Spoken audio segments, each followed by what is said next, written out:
ಜಗಲ್ಪೇಟ್ ಕೆಸರ್ಲಾಕ್ ರಸ್ತೆಯ ಅಸ್ಸು ಸಮೀಪ ರಸ್ತೆ ಕುಸಿತ ತೀವ್ರ, ವಾಹನ ಸವಾರರಲ್ಲಿ ಆತಂಕ. ಉತ್ತರ ಕನ್ನಡ ಜಿಲ್ಲೆಯ ದಾಂಡೇಲಿ, ಜೋಯಿಡಾ ಹಾಗೂ ಗಣೇಶ್ ಗುಡಿ ಭಾಗದ ಜನರು ಹಾಗೂ ಪ್ರವಾಸಿಗರು ಗೋವಾಕ್ಕೆ ತೆರಳುವ ಹೆಚ್ಚಾಗಿ ಬಳಸುವ ಜಗಲ್ಪೇಟ್ ಕೆಸರ್ಲಾಕ್ ರಸ್ತೆಯ ಅಸ್ಸು ಸಮೀಪ ರಸ್ತೆ ಅಪಾಯಕರ ಸ್ಥಿತಿಗೆ ತಲುಪಿದೆ. ಗುರುವಾರ ಬೆಳಗ್ಗೆ ಸುರಿದ ಭಾರೀ ಮಳೆಯಿಂದಾಗಿ ರಸ್ತೆ ಬದಿಯಲ್ಲಿ ಅಳವಡಿಸಿದ್ದ ಪೈಪ್ನ ಮೇಲ್ಭಾಗ ಕುಸಿದು ರಸ್ತೆಯ ಒಂದು ಭಾಗ ನೀರಿನ ಪ್ರಬಲ ಹರಿವಿನಿಂದ ಕೊಚ್ಚಿ ಹೋಗಲು ಆರಂಭವಾಗಿದೆ. ಇನ್ನಷ್ಟು ಕುಸಿಯುವ ಸಾಧ್ಯತೆ ಇರುವುದರಿಂದ ಈ ಮಾರ್ಗದಲ್ಲಿ ಸಂಚರಿಸುವ ವಾಹನ ಸವಾರರು ಹಾಗೂ ಬಸ್ ಪ್ರಯಾಣಿಕರಲ್ಲಿ ಆತಂಕ ಮನೆ ಮಾಡಿದೆ. ಈ ರಸ್ತೆಯಲ್ಲಿ ಪ್ರತಿದಿನ ಸಾರ್ವಜನಿಕ ಬಸ್ಗಳು ಸೇರಿದಂತೆ ನೂರಾರು ವಾಹನಗಳು ಸಂಚರಿಸುತ್ತಿದ್ದು, ಯಾವುದೇ ಕ್ಷಣದಲ್ಲಿ ಅನಾಹುತ ಸಂಭವಿಸುವ ಸಾಧ್ಯತೆ ಇದೆ. ಆದ್ದರಿಂದ ಸಂಬಂಧಪಟ್ಟ ಲೋಕೋಪಯೋಗಿ ಇಲಾಖೆ ಹಾಗೂ ಆಡಳಿತ ತಕ್ಷಣ ಸ್ಥಳ ಪರಿಶೀಲನೆ ನಡೆಸಿ ಅಗತ್ಯ ದುರಸ್ತಿ ಕಾಮಗಾರಿ ಕೈಗೊಳ್ಳಬೇಕೆಂದು ಸಾರ್ವಜನಿಕರು ಒತ್ತಾಯಿಸಿದ್ದಾರೆ.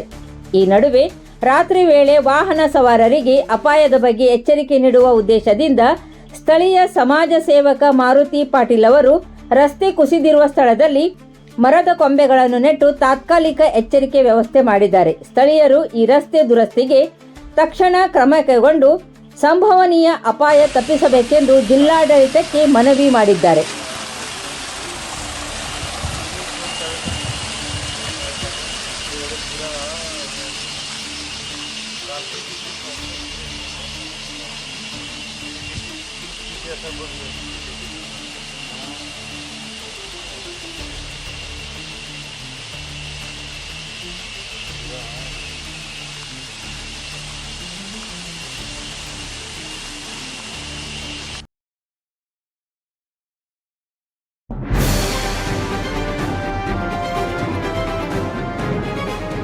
ಇದು ಖಾಲಿ ಡಿಜಿಟಲ್ ವಾಹಿನಿ, ಸತ್ಯ ಮತ್ತು ಸ್ಪಷ್ಟ ಸುದ್ದಿ.